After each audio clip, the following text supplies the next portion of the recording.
Hello, and welcome to SchedulesPlus tutorials. Today we're going to take a look at how you can enable your group leaders to manage the groups that they are in charge of, meaning add people to a group, remove people from that group, email an individual, or email the group as a whole. To enable the group function, where an individual can sign in as a group leader, the first thing you're going to need to do is to go to your account settings and edit. And under the base options, there is an item called Groups, Enable the Group Leads to Log On Using a Group Module. This needs to be checked as yes so that it's turning on that group module option. If it's turned off, the entire module is turned off for your full account. So once you've made that change and you save, now the module is turned on, and you can see here the groups are enabled, and it gives you the link to use where the group leader, when they're authorized, can go use that specific link to log on.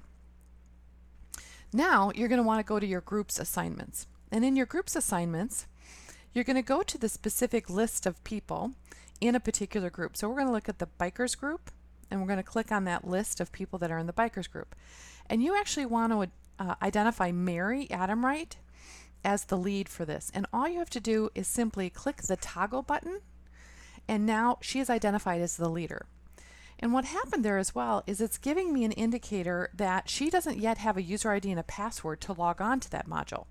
Anyone that accesses the system in a capacity where they can add or remove information about a person, that is going to require a user ID and a password. So we can see here, even though you've defined her as a leader, she can't log on yet. So the account owner is the one that's going to want to do this, and would click on Needs Password, and that's going to take you right to Mary Adamright, where you can identify that she is going to be authorized to log on and use the groups module, and then you can set a password for her.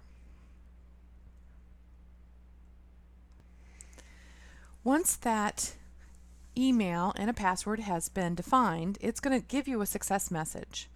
And if there's any problem at all trying to create that user ID and a password, it will tell you what the problem is. And something to note as well is you can only have one person in the system that's using that email address. So if, for example, the person you're identifying as a group leader shares their email address with another person in the system, perhaps a spouse or a partner, you need to make sure that the email address is only on one of those records. Otherwise, you're not going to be able to add that person as an admin. It is a one-to-one relationship.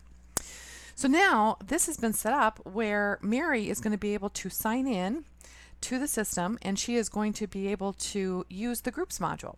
So now let's go take a look at what that groups module looks like. So what now we're seeing is a view of what that group logon will look like. The person will be able to log out at the top of the page. Unfortunately, you can't see the logout word here, but you can log out at the top of the page, and you can change your password. So that group leader is going to be able to just do two things as it relates to their own account here: change their password or log out.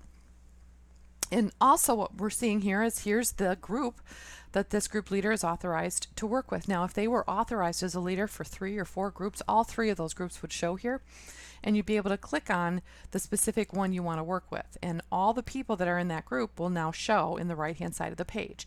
If I've only got one group I'm authorized to, by default it's showing me the one group. So what we can see here now, and I'm making it a little bit smaller so you can see the whole page, you can see all the people that are in the group. You'll see their phone number and their email. And as a group leader now, I can email an individual if they happen to have an email address, or I can email everyone. So if I wanted to send an email to the one person in this group, I can simply click on the email address, and it opens up the pane that allows me to start the whole emailing process, selecting the recipients and so forth. And you can see here it automatically puts the email address in there for me. If I wanted to email the entire group, it would look at the group, it would find anyone that had an email address, and it would pre-populate it with just those people that had an email address.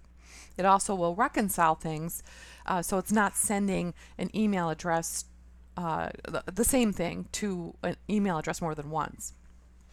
Now, if I needed to remove somebody from the group, I can simply do that by clicking the remove button, and now that person is removed. If I need to add a person to the group, I can do so by searching for that person and then selecting their name, and now they get added to the group. So as a group leader, I am able to remove a person from the group, add a person from the group, email an individual, or email everyone in that group, and of course view the entire group. When I am done, I simply log out